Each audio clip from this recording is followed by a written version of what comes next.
alhamdulillahi rabbil alamin wassalatu wassalamu ala ashrafil mursalin sayyidina wa mawlana muhammadin al-fatih al-qatim an-nasir al-hadi ila siratillahi al-mustaqimi wa ala alihi wa ashabihi salatan tu'arrifuna biha iyah. Ihwatal imani wal islami wal ihsan, assalaamu aleykum wa rahmatullahi wa barakaatuhu. nee na noo ngi amaat sant yàlla ci may gi mu nu may malgré yi fi jaar yépp nu ànd toogaat ci xadra bu tedd bi di dundal guddi gu tedd gi di guddi yonent bi sallallahu alayhi wa sallam ci ndigalul nitu yàlla bu tedd Cheikh Muxtaar radiyallahu taala anhu. nu jiital ci nuyoo bi sunu yaay ju baax ji toog di sunu yaay Xajja Faatu Gajaga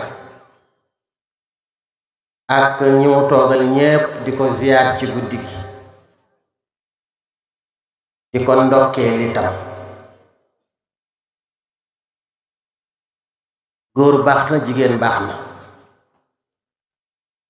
Cheikh Seydi Ahmad Tijaani ca Faas dañ ko laaj ni ko ban martaba la jigéen dul yéeg ci tariqa bi mu ne ñaar rekk, nubuwatu ak xutbaaniyatu, te ngantul jigéen a tax.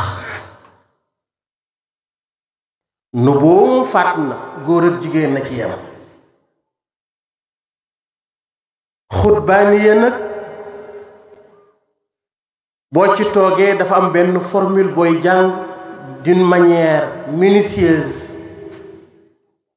boo ko jàngul galaxie yi mën na basculer ci suñu kaw te jigéen bu julliwul du ko mën a jàng. li tax jigéen du yegg ci xutbaaniya. waaye beneen martaba bu dul xutbaaniya jigéen dina ci yee.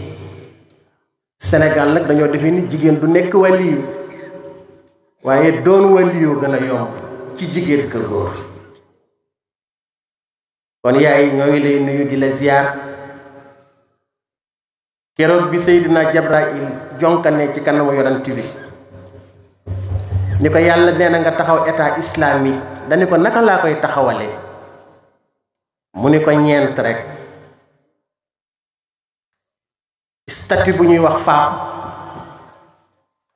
jigéen la jëkk a tudd, ak statut bu ñuy wax jeune.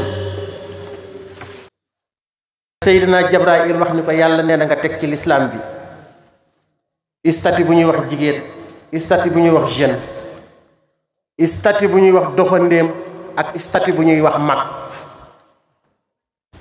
Xadijatun muy jigéen ñi, wa aliyun muy jeunesse bi, wabnu xaarisatin muy doxandéem yi, wa man bi daawatihi usmaana soo zalami muy mag ñi. kon ba tey ñuy wax importance su jigéen rekk ci lislaam bi. ñu teg nag ci nuyoo bi sëriñ bi soog a agsi léegi, xam naa bu ko fi fekkoon moom la ñuy jiital ci nuyoo bi sëriñ Abbas. waaye ñu nuyu nag suñu gan gu tedd gii di Seydi Ahmed Sarr, di doomu góor gi Abdou Karim Sarr bu soxna Astu Malik ca Louga. kon sët la ca Tiwaawan.